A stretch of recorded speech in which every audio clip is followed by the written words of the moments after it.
Hi, I'm Harrington Benton. This is Total Team Control. Today on Total Team Control, we're going to talk about a few of the aspects of game on passing, which of course is throwing the football by hand with the game board on. Game on passing requires that you understand the defense, read the coverage, and make the play with the defense attacking as you throw the football. There have been many questions about game on passing. Why do we throw the football by hand? We don't use the triple threat quarterback or any of the other quarterbacks available. It's impossible to use those quarterbacks and have them release the football in the time that the quarterback has to make a decision and throw the football as the defense attacks. Today, we're going to work on locating our secondary receiver coming off of our primary read and locating our secondary read as well as our hot check down. This particular play, we're going to run 429 F flat, which is a play that originates with the quarterback in shotgun position and the halfback to his right. On the particular play, the primary receiver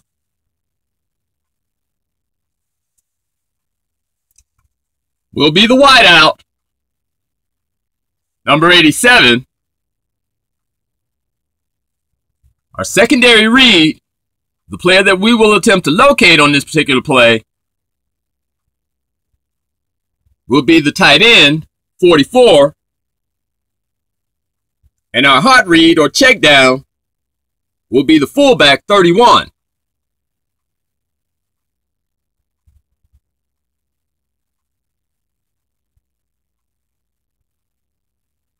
Also, our right side wide receiver will be, on this particular play, an eye contact, or some may call a hootie-hoo, that if the corner on the right side gives too much cushion, the quarterback will make eye contact with that receiver and throw the football to him directly on the play. But let's get back to our primary read, our secondary, and our hot. Primary read will be 87. He will run the dig route to the 40 and come here. This is where we want to throw the football in this vacated area of the defense. Our secondary read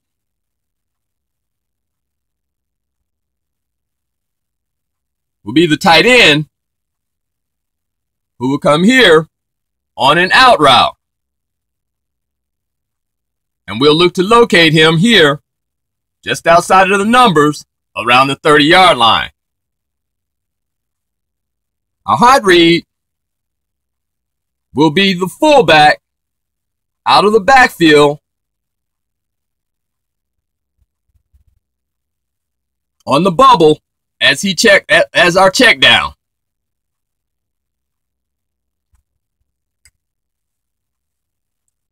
This particular play for our primary receiver has a route timing of approximately 1.75 seconds. 1.75 seconds for the dig route to be executed by the primary receiver to come here and into this area.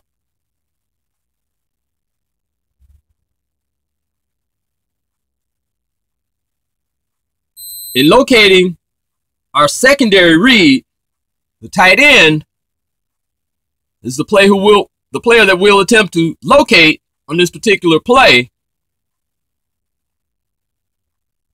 We'll come here, and just outside of the numbers, at the 30-yard line, in approximately 1.75 seconds, or thereafter, shortly thereafter, up to 2 seconds. With those two players not being available, the quarterback will quickly turn his attention to his check down, and the fullback, as he bubbles out of the backfield in the area between the 5 and 10-yard line at the numbers. As on this particular play, we want to locate our secondary read. At the snap of the ball, we'll follow the movement of the primary receiver as he takes the dig route. And on this particular play, we're going to come off of that receiver and attempt to locate the tight end on the out. In game on passing, you'll find it's very difficult to locate a receiver as you track one receiver and his movement, and if he's covered, to take your eyes away from that receiver and to locate a secondary receiver as players and colors and uniforms are flashing before your face with the game board on. It's very difficult to locate that receiver amongst the players as they move around. The way to do that is to not try and physically locate the body of your secondary read, but we want to find a landmark as to where we know that receiver should be, our secondary receiver or our tight end should be, if the primary receiver is covered. We know that our tight end, number 44, should be right in this area, just outside of those numbers on the 30-yard line, shortly after 1.75 seconds after we've given our primary receiver an opportunity to run his primary route. We'll take our eyes away, and we won't look for the tight end physically. We're going to look to the landmark, which is just outside of the numbers at the 30, and that tight end should be in that area. And it's going to help us to locate him rather than take our eyes all over the field as players are moving around. Makes it very difficult to locate a player before the quarterback is sacked. Also, we know that shortly thereafter, 1.75 seconds into the 2-second area, if our primary receiver is covered here and our secondary receiver is covered, that we want to look here into this area is where our fullback should be located, and our quarterback will simply turn his attention to the fullback and check the football down. Let's run the play. We're going to track the movement of our primary receiver, 87. We're not going to throw the football to him. We're going to take our eyes away after he completes his dig route, and we're going to attempt to locate the tight end, which is our secondary read, by going to the landmark, which is where the tight end should be located. And as we throw the football by hand in the Championship Electric Football League, I'm wearing the blue nitrile non-latex glove with a combination of graphite and talcum powder on my fingertips for a very smooth and clean non-stick release.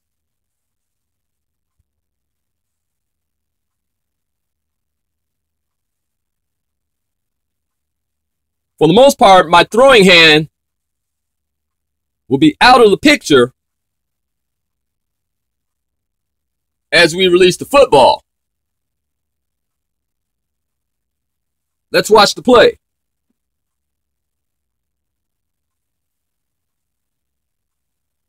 .429, 429. Hut. Hut. And there's the play. Our tight end is held up, and we throw the football to our primary receiver. A very good play, as the tight end was held up on the play. That was a very dangerous throw, and you can see the action and the indecision created by game on passing as we look to our primary receiver, 87. We came off of his route. We looked for the tight end, 44. He was being held up on the play and was not available.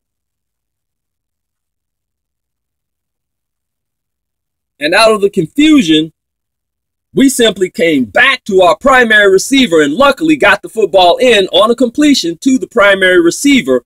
That's very dangerous. That was not scripted.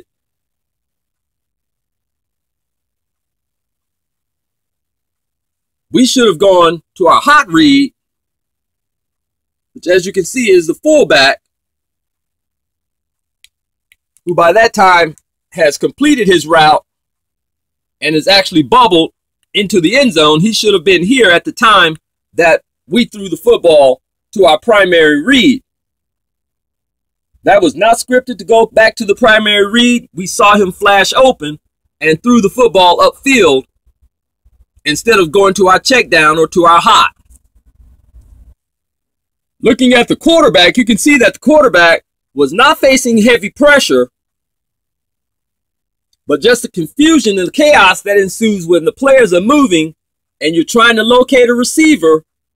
It created indecision. This play happened to work out for us as we did find our primary receiver coming back on the play.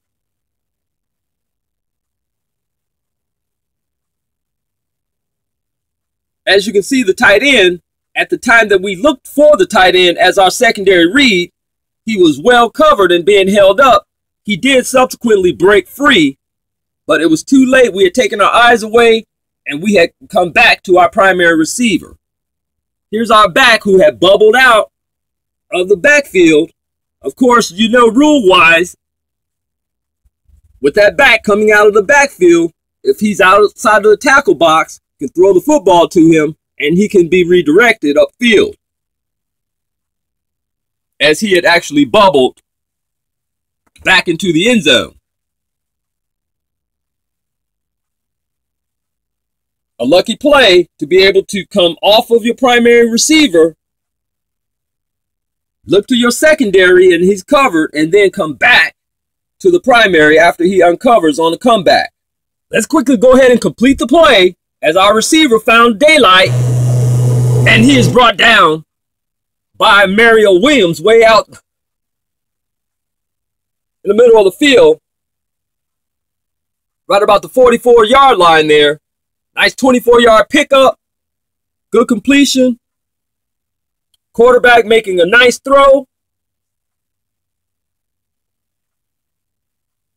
That is the excitement of game on passing in the Championship Electric Football League. I'm Harrington Benton. See you next time.